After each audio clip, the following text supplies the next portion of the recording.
Good morning to you all viewers of High Television. You are welcome to Press Brief of Monday, the 22nd of January 2023 on 2025. Beg your pardon. On this program, the papers always come first. We'll be back to give you what's the paper sectors in the nation, Cameroon, and across the continent. I say.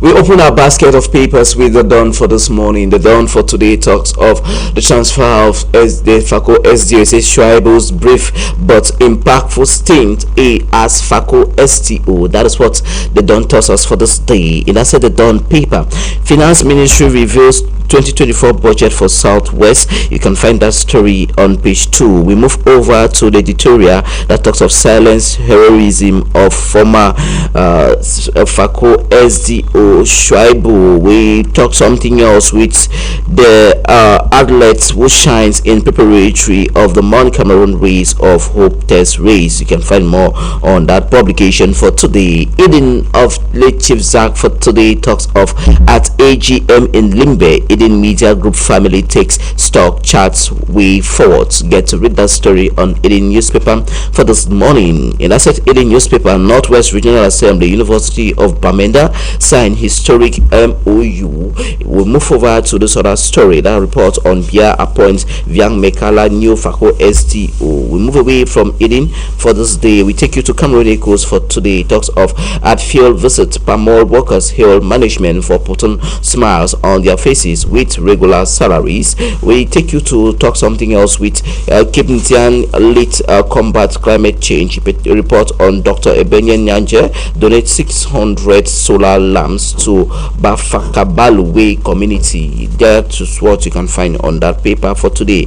Cameroon Tribune for today talks of Cameroon-Chad relationship. It talks of permanent contacts. Get to read that story after President Paul Biya received a special emissary from the Chadian president. We take you to AFCON 2023 in Cote d'Ivoire. Lions remain motivated.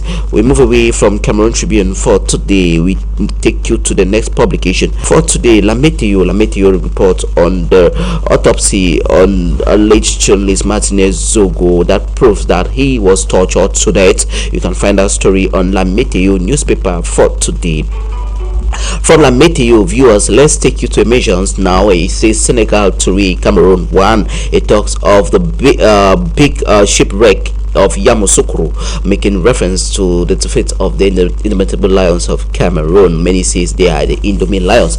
Away from that polemics, let's talk Yaoundé on the danger that looms on air pollution in the political capital city of Yaoundé. In that said paper, the Constitutional Council reports on the paper reports on the new members that were appointed by President Paul Biya. Let's take you to the Sun from Limbe. The Sun for today talks of appointment transfer of SDOs. Shuaibu exit FACO after barely 18 months. In that said publication of Nobel Waso for today, it says Camtel general manager drives stakeholders on part of better preservation of Cameroon's digital infrastructure. Honorable Atinda is regent traditional ruler of Bo Bakundun Konye. And Kumba City Mayor launches the sum of 5.5 billion CFA francs as roads project in the town of Kumba. We move over to municipal update for today. Municipal update talks of inauguration. PM John Gute salutes promoters CFA France 57 billion watt factories. We take you to at Mount Cameroon test rate. Mofo Jeremiah for Isabella emerges champion.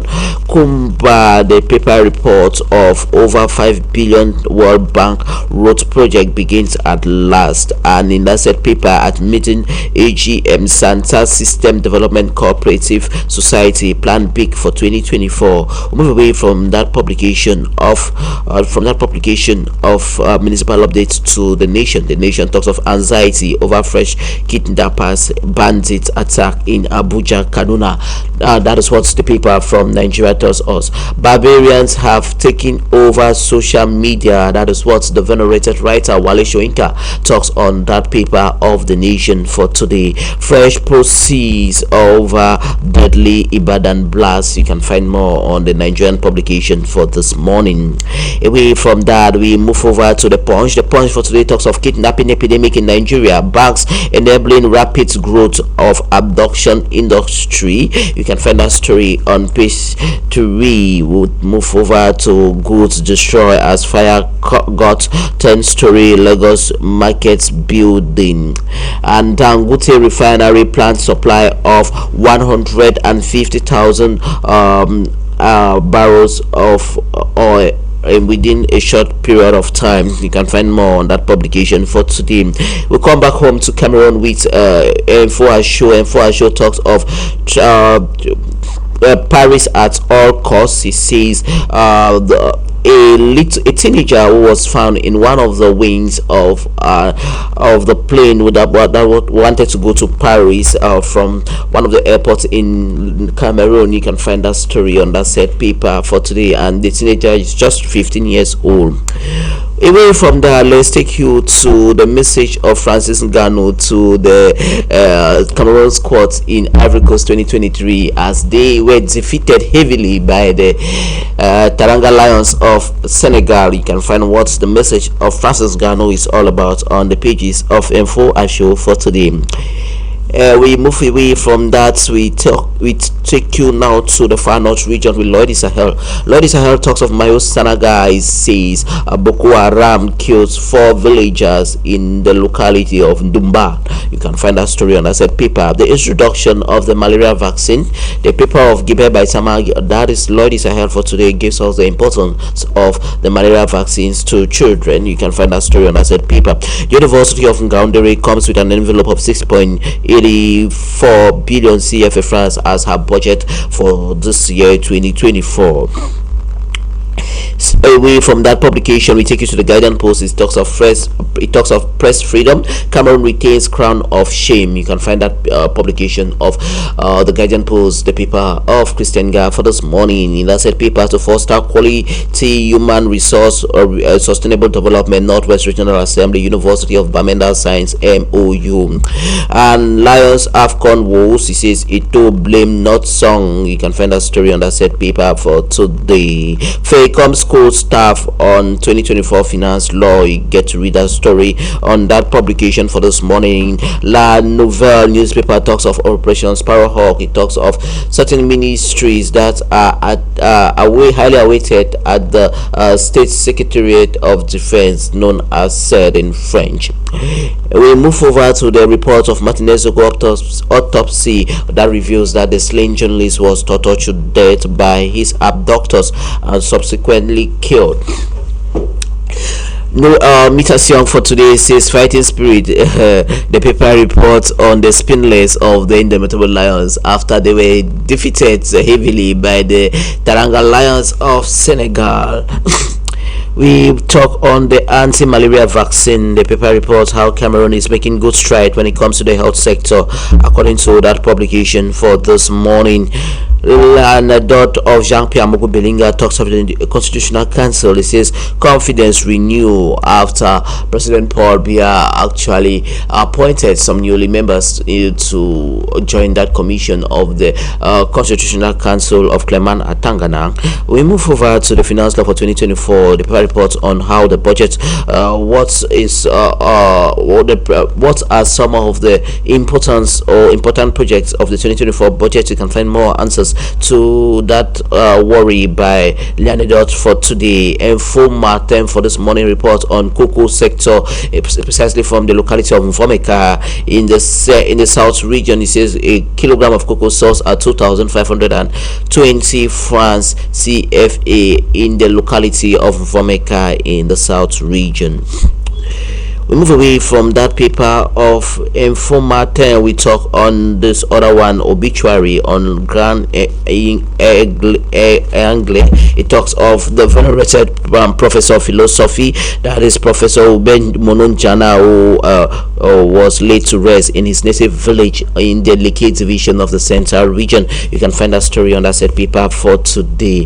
The Independent newspaper reports on the poor performance of the Indomitable Lions, according to that paper of the Independent newspaper for this day. The competitiveness and productivity of certain industry as compared to previous ones, according to that paper of the Independent. You get to read more details on that for today. Samuel Etofe, he says, we continue to do our best. That is what the president of Cameroon's FA talks on that paper for this morning. Away from that, we take you now to this other story on Eco Matin for this morning.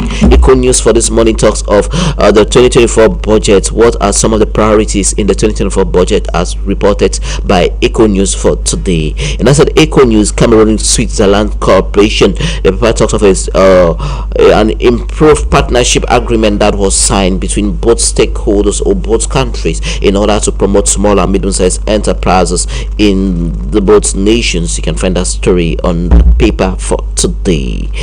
Let's take a stop over with this other publication for this morning. That is that is the Times. The Times of today talks of Frank Skinny. He says nobody is funnier than me. You can find that story on the British News Tablet for today. Crisis for parents over free child care. Get to read that story on that said paper for today. The Guardian for this morning talks of surge in modern slavery in social care sector since visa rules ease, and in that said paper, Jonas Rabbe says the man who helped transform Strictly. Get to read that story on that publication for today. The sports paper of Punch Sports Extra talks on Guinea-Bissau versus Nigeria. These wild dogs are deadly. You can find that story, that sports story, on the sports newspaper for this morning of Punch Sports Extra for this day. In that said paper, the paper reports on this other story that says Nozi Jota backs brace in chess route. To get to read that story on that paper. Hamas ready to pay over 45 million British pounds for Boniface. You can find that story on that tablet for today. We wrap up the program, this first part of the program, with ladies news for today. It talks of the Supreme State audit by Acharos comes out with a satisfactory discourse. You can find that story on that paper for today. International Women's Day, the paper reports on the investment of women to be accelerated when it comes to the women's engagement, according to ladies news for this morning. With ladies news, this is where we put a stop on this first part of the program. But the number for muscle, we'll be back with the second phase of the program right immediately after this.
Once again, you are heartily welcome back to the program. If you are just joining us, the program on air is Press Brief, and on this program, we talk the newspapers. Our reviewer on the second part of the program is Lucas G. Good morning to you, Lucas, and you are heartily welcome. Good morning, Tim. It's a pleasure. Okay, we'll move right on with the Dawn. The Dawn for today talks of the transfer of the STO for FACO. It says Schweible brief but impactful stink as FACO STO. Well, you know, when it comes to the Republic of Cameroon, you do not have the mastery of what lies in the inner bowls of the government and on the tables of the head of state with the constitutional power to decide on who should go where as a divisional officer is not known. And I think this is where Schweible was also taken up from FACO. But I want to believe that Schweible's case is seemingly hitting the papers because Schweible, from the moment he was appointed as the senior divisional officer or the divisional officer for FACO, he made it very clear that he was not going to condone. And what I can remember also is during his installation, the governor of the Southwest region, Bernard Okalia Bilai, called on him and briefed him and told him as concerning land issues in FACO. And we must not forget that Schweible did take this issue of lands in FACO quite seriously, and some persons feels that Schweible at one point in time was relatively very hard as concerning this. It was during the time of Schweible that certain villages in Limbe and in FACO were said not to be villages. Some chiefs were suspended. And Schweible also did a lot, and some pundit holds it that Schweible disrespected the boss, the Minister of Territorial Administration, and maybe this could stem from that, given his transfer from FACO. The good news is, wherever he is being sent, he is a gentleman who wants to work, and he wants to see the right things done. So I don't think Schweible should make this much wave as concerning his transfer, because he too, as every other administrator, is transferred to, was taken off because he was always at loggerhead with his hierarchy. I think Schweible did quite well in FACO division. Honestly, I would have loved to have Schweible more in FACO because certain things were really done that many did not want to do it, whereas they could do it. Yes. So I think Schweible has also opened the minds. He has served as the kickstarter to the minds of many who wants to make the change which are required.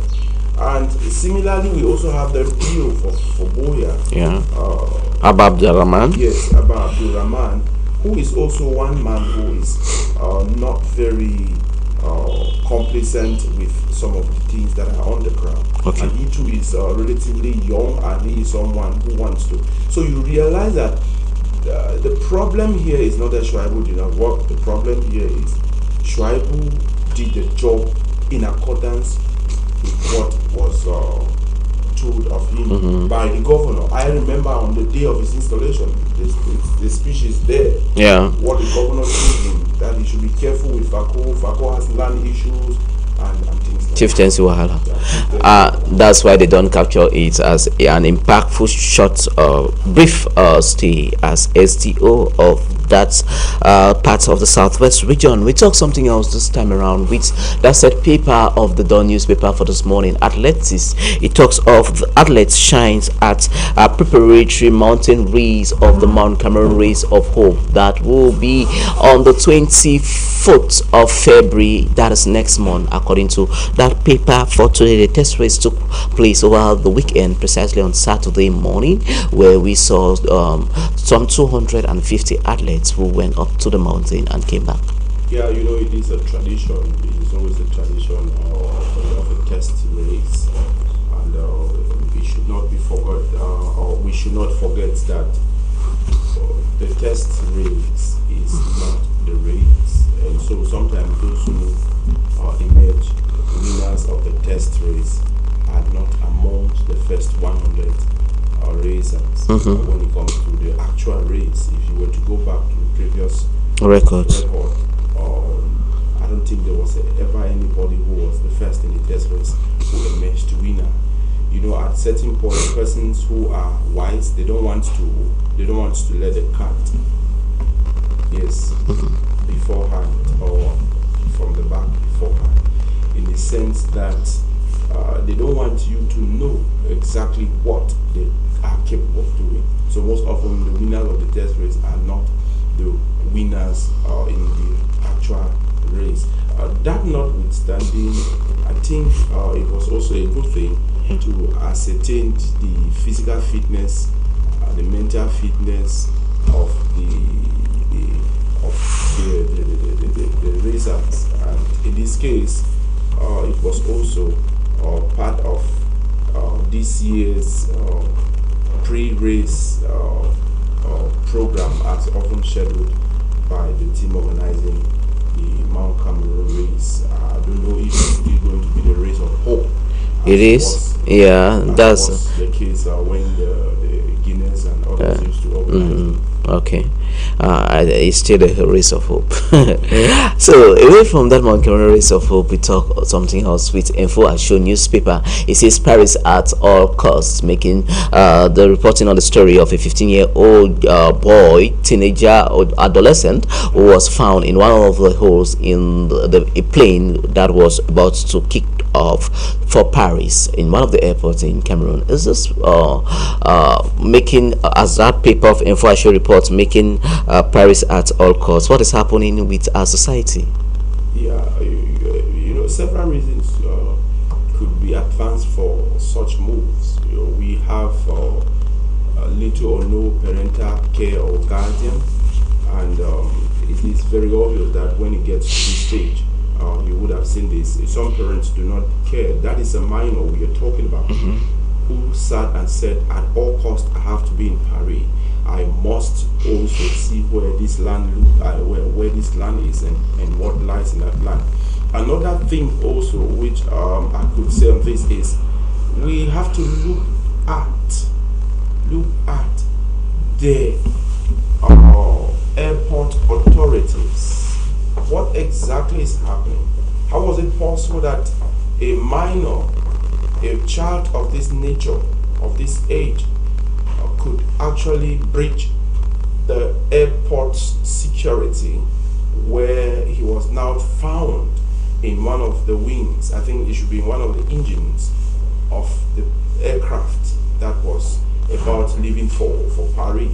So I think we have to look at things in this light, because most often we tend to blame it on the issue of the economy. The question is, where are the parents of this child? Because at this stage of the life of this child, he is expected to be under parental care. Yes, and this is indeed gross neglect by the parent. If it were an adult, I would have said maybe he is indeed someone who is maybe struggling to see how he too could pick up an economy of his, which is perhaps promising than that which he is currently managing. But we are talking about the case of a minor, and I want to say that to have breached the airport security, it speaks volume, because before you could breach the airport security, especially if you are not a worker or you are not someone who has to, when someone is checking in, when they're about leaving the country, it is very difficult for those who always go to the airports to see such a person off to have access towards seeing the aircraft. Ever since Boko Haram came up in 2014 in Cameroon, the rules of the airport was changed. It was changed. They had to move from people having access into the airport as we used to have it to you now waiting by the gate. You may want to talk to this person, except those who are pretty close and those who have something to do that in the course of this person checking in, you have to maybe those who go for their final check, you have to accompany them. A parent may take the child to that area, but not the brother, except that brother is designated as the person who is going to take the sibling to that position. So my focus, I want to look at the child bridging the airport security, and also the neglect from the home, which someone may want to say that he probably breached the security at home. No, he did not breach the security at home in the sense that he is a minor, and at this moment every minor should be under parental control and parental guidance. And so I think the parents did fail, and the airport security likewise. In another sense, those who were at the duty post during the period where when this child made it into the airport to that particular position, I think they too also should be questioned, and why not be disciplined? Okay, we move away from that saga of the child wanting to go to Paris at all cost to talk something else. Boko Haram with Lloyd Sahel newspaper. Lloyd Sahel for today reports on Mayo Sanaga division of the Far North region. It says Boko Haram killed 4 villagers in the locality of Dubam, in one of the villages over there in that part of the nation. We are still having the negative impacts of the terrorist sect Boko Haram. Let me be honest with the televiewers and with you. Terrorism has come to stay.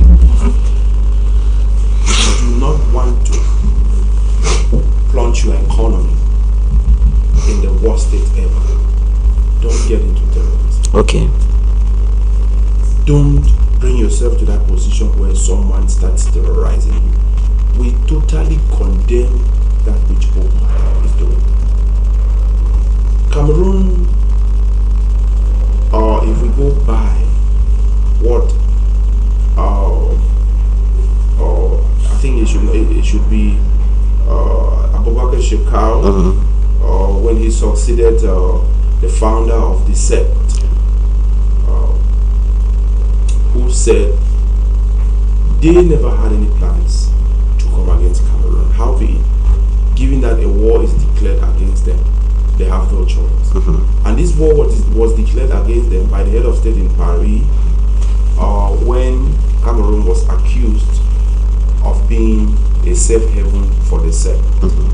So in order to tell the world that we aren't part of this, they had to go into this. Terrorism is one of the largest industry, where it's a $1 billion industry. In some cases, it has moved to $1 trillion.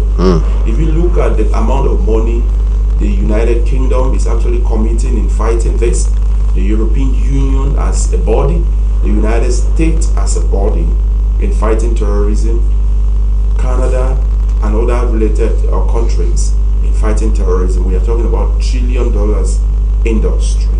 And everything is centered on people's grievances as concerning certain things, like Mohamed Yusuf, whoever started Boko Haram, said, so we have to note things. It is always very wise not to.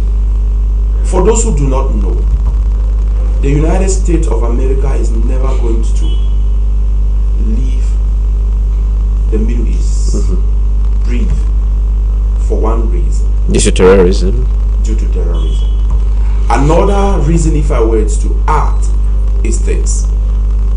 Did you know that the mechanism put in place by the US to milk the Middle East economy is what they are using to fight terrorists emanating from the Middle East. Did you know, perhaps you never, the European Union, if you were to make them individual member country, France, Germany, and the rest, they have a mechanism they have put in place where they take your resources to buy the arms and ammunition required and the personnel to fight those that are coming from your country.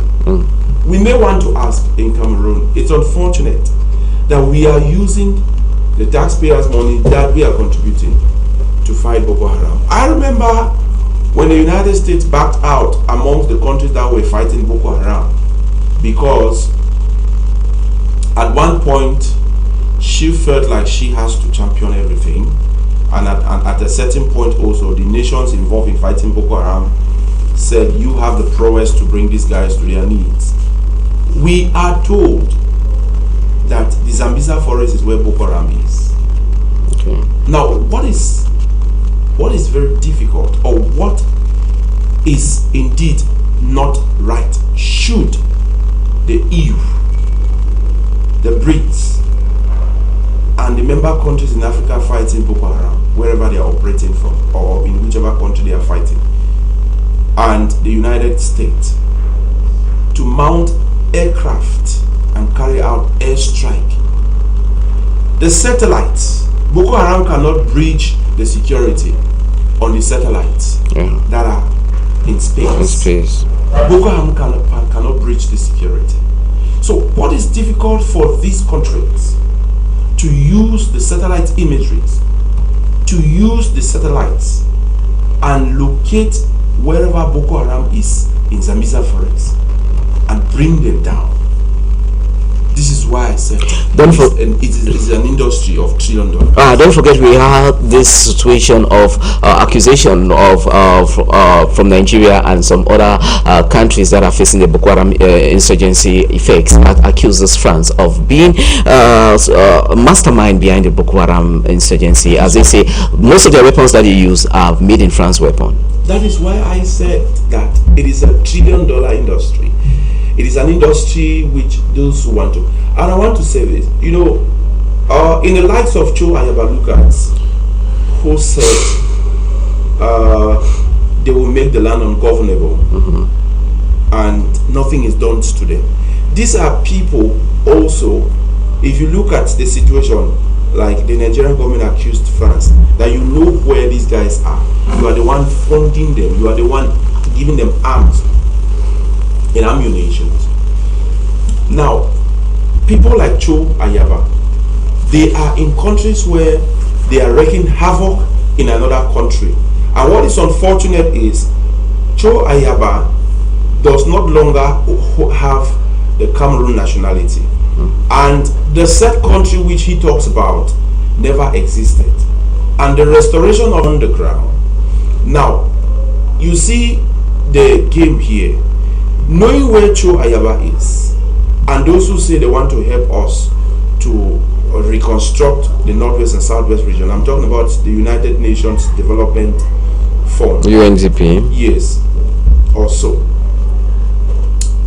What is the cost for a body of the UN to know where Cho Ayaba is, to rather go after him than coming to assist the country to rebuild the country, whenever you put up a single structure, Cho Ayaba and his boys, they will come and destroy it. But they have international conventions that actually protect their rights. So, for instance, he's a national of one of the Scandinavian countries. Yeah. So actually, such stipulation doesn't permit him, because he has foregone his Cameroon nationality. Yes, he has taken the nationality of one of the Scandinavian countries. Yes, we borrowed from the case of Boko Haram. Okay. Though Cho Ayaba is not really our center of discussion. Sure. If I were to speak a bit again, I would say that we all know that Cho Ayaba is one of the countries in Europe, and it is obvious that he makes his outing and they are recorded, they are videotaped, there are evidence. Now, being a known national of Cameroon and wreaking havoc in Cameroon, what stops this country What stops the UN? What stops the Security Council to acknowledge the fact that not being a national of Cameroon, yet wreaking havoc on the people means something? It's the same thing. What stops France, knowing where Boko Haram is, from giving the Nigerian government and the G5 at the Sahel fighting this to also go and wreak havoc in the camp of the sect? Today we are talking about Boko Haram killing Cameroonians daily, destroying villages daily, and we are constructing daily, and they are destroying it daily. The billion and the $1 trillion industry, which is the arm and ammunition industry, and conflict industries, which we all know that no conflict is fought for pleasure. Every conflict is fought for gains. So they know exactly.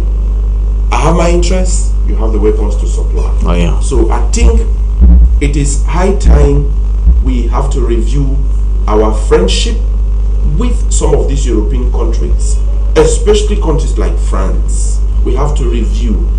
Now, to imagine that Cameroon has a very close ties with France, and Nigerian government says we've got some proof to tell you that you are the center of this, of funding this conflict, funding Boko Haram, yet we are still very close to France. What is not right? Who is not telling us what and why?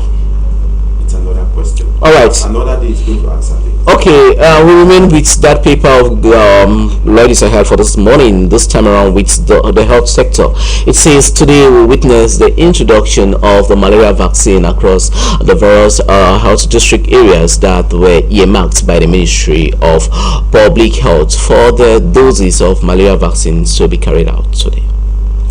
Yes, I don't want to believe that certain areas should be excluded, because if you look at Cameroon, from the nasty and the stinking gutters of Yaoundé right down to the stinking gutters of Buea, it is sad.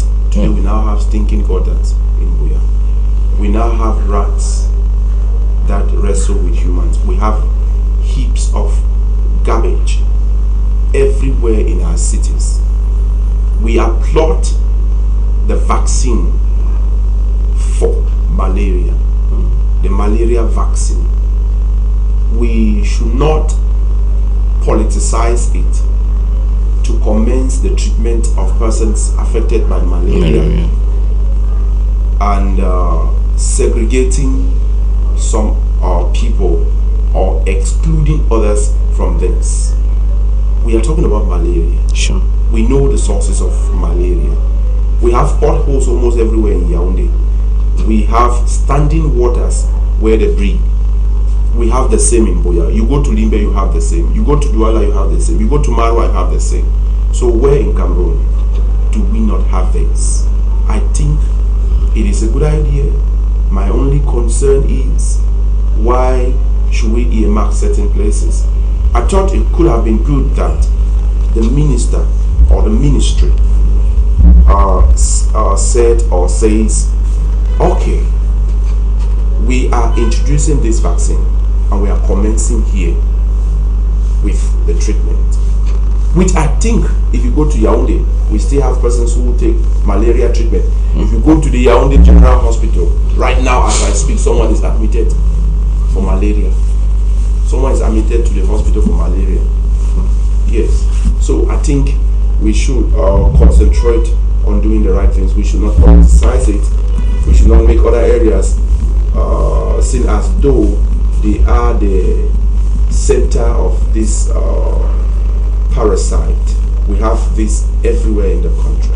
Okay, away from that, we'll move over to the jour of Haman Manor for today. The paper reports as lead story 6 journalists that are in prison in Cameroon. You have the likes of former general manager of CRTV, Amadou Vamoke, Thomas Awa, Kingsley Joka, and Mancho Bibixi, and some others who are the paper of Haman Manor reports that they are incarcerated in prison. That's according to that paper. 6. Amadou Vamuke, the former Director General, I am sorry, he should not be actually amongst those we should be talking about. I know in your call, Yeah. everyone being a journalist is said to be a journalist. Sure. He is not incarcerated because of his profession. If you go to look at the case of Mancho BBC. Mancho BBC, Our Kingsley Hour. Kingsley Hour, and the others, Yeah. it is not because they reported as a news personnel or as a journalist what was happening per se. Sure. It is because they were found guilty with other laws in the country. Insurrection. That is it. Vamuke, as we all know, in the most simple way, did steal money belonging to the Cameroon. Accused until being proven. You don't get it. Amadou Vamuke is not where he is because an ordinary Cameroonian did so. The presidency and the president of the republic said, you've got to arrest this guy and place him there. We should not forget he was appointed by The president. The president knows what was given to him and what was used. The president is the highest authority as per the Cameroon constitution and laws in this country as concerning any judicial process. Okay. The president, when he speaks as concerning those who have embezzled, no other person should dispute it, because we know that the level with which he protects those he appoints. We listened to him in time past, wherein he defended some of his appointees and said they have not chopped monies belonging to Cameroon or to the Cameroon people or to the Cameroonians. So today he says, Amadou Vamuke, you are where you are because you did embezzle. So we cannot say no. If he decides today that Vamuke is leaving Kondengi, if he decides today Vamuke should not be in Kondengi under air conditioner or under any preferential treatment as a detainee, he will not be. Lucas, permit me to come here. According to the laws, you are accused until being proven guilty or not. Amadou Vamuke has just been accused, and the sentence on him hasn't been passed by the competent court yet. So we shouldn't just draw a joint conclusion what the presidency sees. No, I am looking at it. Let's look at it on a legal perspective. The law, right? Don't forget that we saw the case of Bazi and Tangana.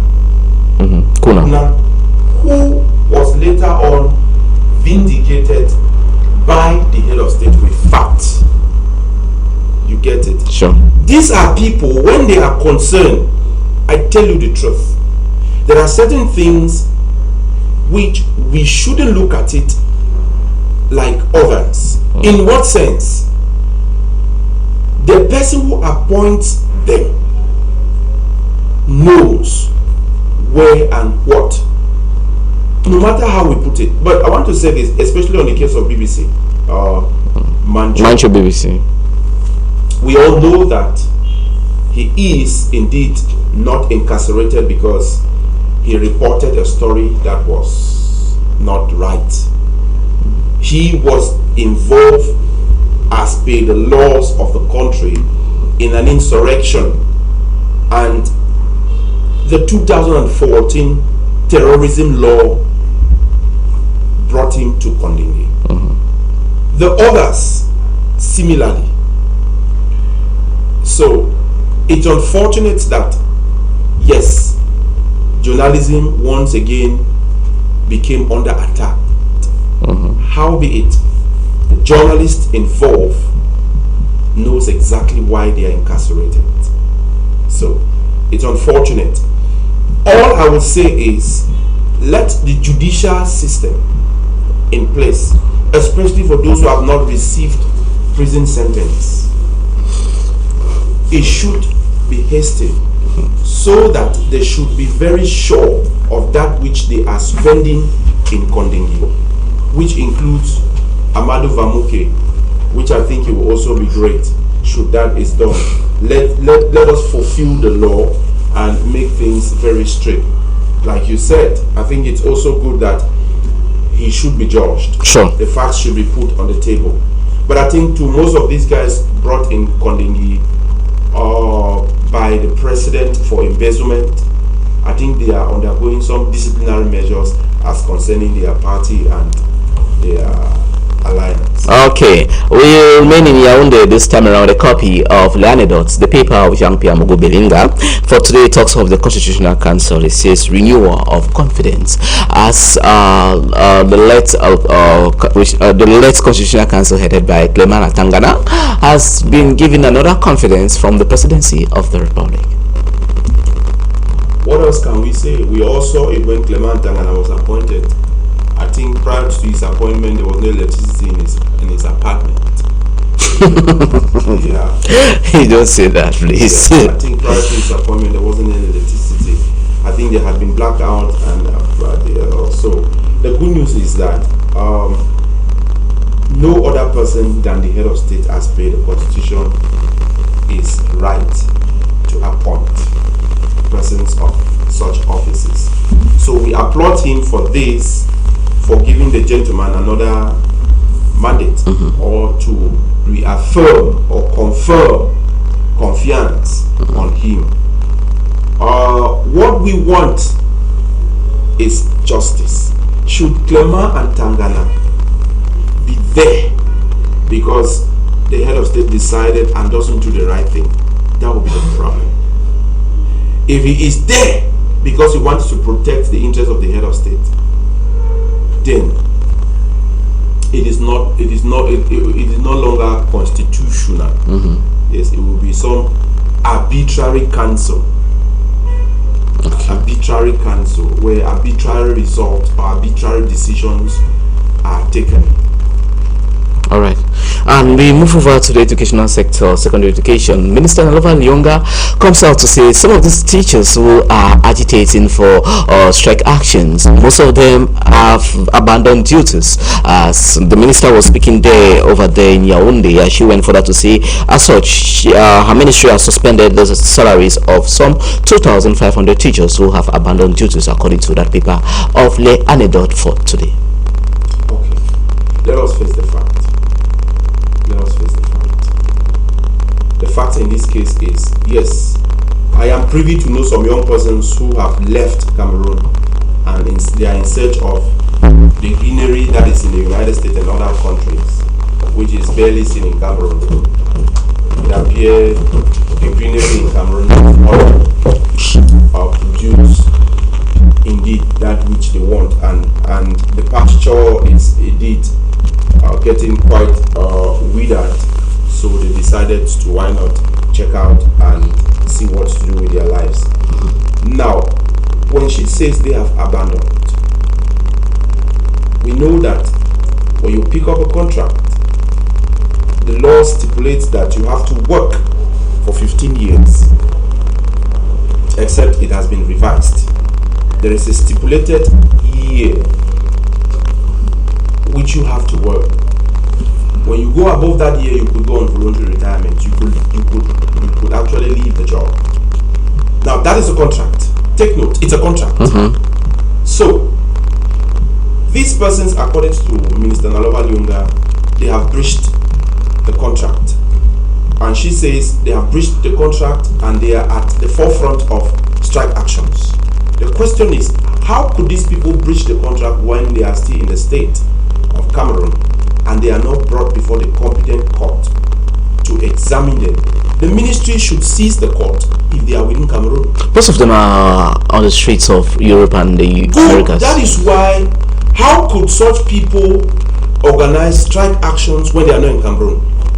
Because the strike actions which we have always seen from the teachers, especially Onatro Sopote. OTS. Yes. It's a sit-down strike. They come to school, they sit in their classes, they sit in their offices, they hold their chalks, they don't go to the board to write and decided to abandon their job. They are in Cameroon organizing strike actions, yet they are not brought before the competent court, or the ministry is not seizing the court. Okay. If we are talking about those who have abandoned their job and they are in search of greener pasture, which in Cameroon most people say we do not even have green, talk less of greener. Apparently the greenery of every area in Cameroon, as per the economy, it has withered. Okay. So if these guys are abroad in search of green pasture, so to say, because this is what they say, then there is no need saying that they are. Again, when they go to pick up visas, they have a contract and without working, they have breached the law of Cameroon. So it suffices that the ministry, the minister, make a complaint and submit to the embassy of the host countries of these people, stipulating that these persons who have been receiving salary and have not been working have been stealing from the government of Cameroon. What if they have already seek for asylum? Well, those who have seek asylum, it's a different case. Those who went as economic migrant, it's a different case. Okay. And when you, for those who are seeking asylum, I think it is very easy. Because to imagine that 2,000 ghost teachers were fished out. 500. 2,500. 2,500 were fished out by the Ministry of Secondary Education, headed by Professor Naloba Lyonga. And we have decided the average salary is 200,000 CFA francs. I think it's 180, if I'm not mistaken. Our advanced level. Yes. Well, this is it. I want to put it on an average of 200. Okay. Because most of the teachers nowadays are graduates. The second cycle. You were talking about the first cycle. Yeah. Now, calculate 200,000 CFA francs and multiply by 2,500 and multiply it by 12.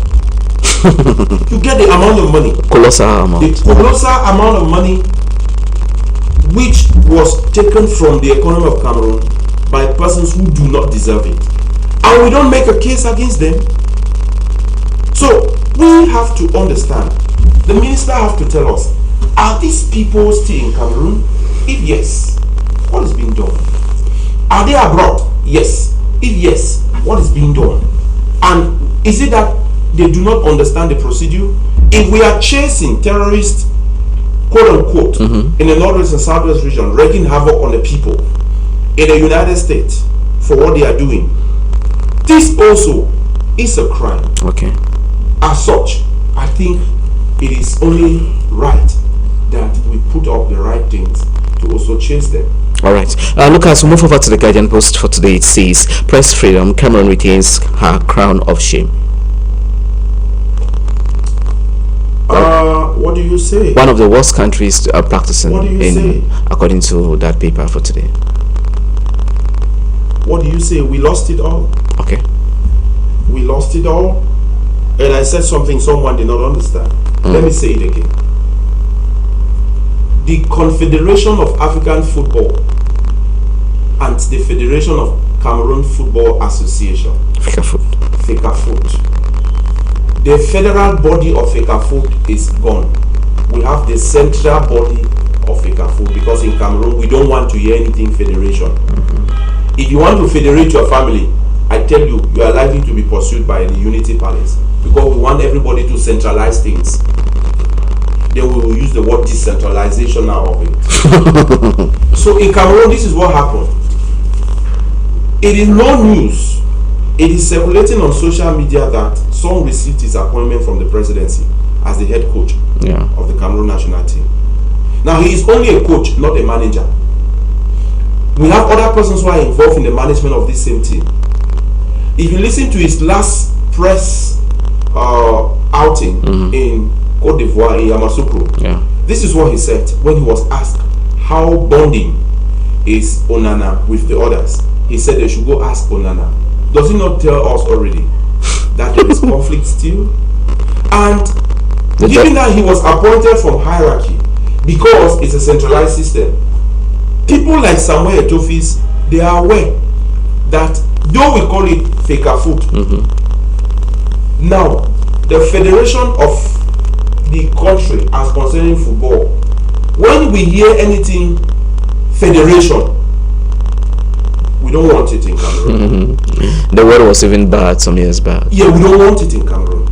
So I wonder why you should think that Song is the cause. I wonder why you should think that Etophis is solely the cause.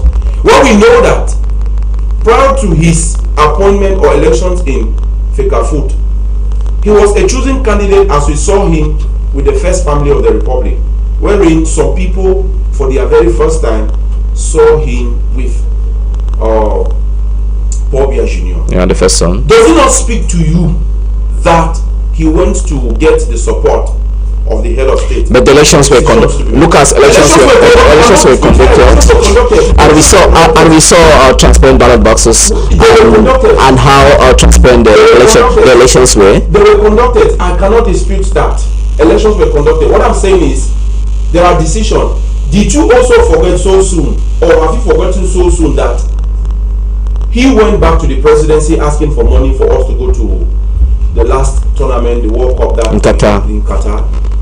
Please, in Cameroon, we don't want to hear anything federation. All right. If you want to spoil your team, like I said, don't dare go into federating your family. Okay. Else, we'll come after you. All right, Lucas, let's talk on this one that says Eto'o is to be blamed and not Song for the failure of the squad in Ivory Coast. Yes, you know, when you're actually dividing the blame, there are people who take the biggest share of the blame. There are people with the smaller share. There are some others with the smallest share. Why does Etophis have the biggest share of the game, as seen by the papers? It is because we have seen in several cases where a solo decision was taken. We have seen in other cases where he was capable to use his popularity. He was capable to use his financial prowess. He was capable, and he used his knowledgeability on how to make these things as concerning the nation Cameroon to bring it to his side. So many see him as the person who called the shot in Fecafoot. As such, it is no doubt, there is no doubt that he too has the biggest share of it. All right, Lucas, thanks so much for coming. It is always my pleasure for being here. There is this thing I want to tell those who are sitting in for exams in the University of Buea. Please, you know, I am only someone who likes to tell the young people what is right. Okay.